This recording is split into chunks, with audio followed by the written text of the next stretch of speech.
Hello friends, ఇక first promo వచ్చింది కదా, చూసే ఉంటారు మీరు. ఈ ఫస్ట్ ప్రోమో ఏంటంటే సేఫ్టీ కార్డు కోసం ఒక టాస్క్ అయితే పెట్టిరు. ఈ వాటర్ టాస్క్ ఏంటంటే ఒకరి నుంచి ఒకరు ట్రాన్స్ఫర్ చేసుకొని వాటరు అక్కడ ఒక బకెట్ ఉంటుంది, అందులో పోయాలి క్యాన్ లాగా. అది నిండిన తర్వాత అక్కడ బాల్స్ ఉంటాయి. బాల్స్ వెళ్ళి అక్కడ హుక్ చేస్తే ఆ ఫ్లాగ్ అనేది పైకి వస్తుంది. ఎవరి ఫ్లాగ్ ముందు పైకి వస్తే వాళ్ళు ఈ టాస్క్లో విన్నర్ అవుతారనమాట. అయితే ఈ టాస్క్లో విన్ అయింది చివరికి గౌరవ్ అండ్ ఇమాన్యుయల్ అని తెలిసింది. ఇక వీళ్ళిద్దరైతే ఈ టాస్క్లో విన్నారు. మరి సేఫ్టీ కార్డు గౌరవ్కి ఇస్తారా ఇమాన్యుయల్కి ఇస్తారా అర్థం కావట్లేదు. ఎందుకంటే గౌరవ్కి ఇచ్చిరనుకో, మరి గౌరవ్ క్యాప్టెన్సీ కంటెండర్ నుంచి ఎట్లా వెళ్ళిపోతాడు? గౌరవ్ లేడు క్యాప్టెన్సీ కంటెండర్లో, ఇమాన్యుయల్ ఉన్నాడు. ఇక మరి ఈ సేఫ్టీ కార్డు తనుజకి ఇస్తారా ఇమాన్యుయల్కి ఇస్తారా అనేది చూడాలి. మరి గౌరవ్ ఎందుకు, అతనికి ఒక పవర్ ఉంది, అది యూజ్ చేసుకోవట్లేదు. గౌరవ్కి తెలవక యూజ్ చేసుకోవట్లేడు. ఇక మొత్తానికైతే గౌరవ్ ఇమాన్యుయల్ ఈ టాస్క్లో విన్ అవుతారు.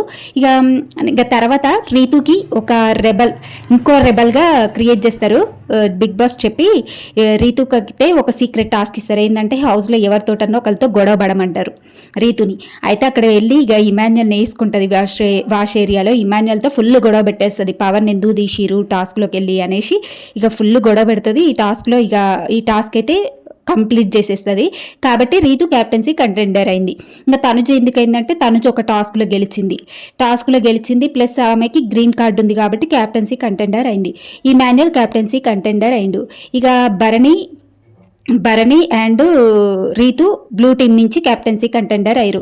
ఆరెంజ్ టీం నుంచి తనుజ ఇమాన్యుయల్ క్యాప్టెన్సీ కంటెండర్ అయ్యారు. ఇక దివ్య సుమన్ శెట్టి సీక్రెట్ టాస్క్లు అయితే పూర్తి చేసినందుకు వీళ్ళిద్దరూ క్యాప్టెన్సీ కంటెండర్కి సెలెక్ట్ అయ్యారు అనమాట. ఇక మొత్తానికి ఈ ఆరుగురు అయితే క్యాప్టెన్సీ కంటెండర్స్ అయ్యారు. మీరు ఎవరిని క్యాప్టెన్ కావాలనుకుంటున్నారో ఒకసారి కామెంట్ చేసి చెప్పండి.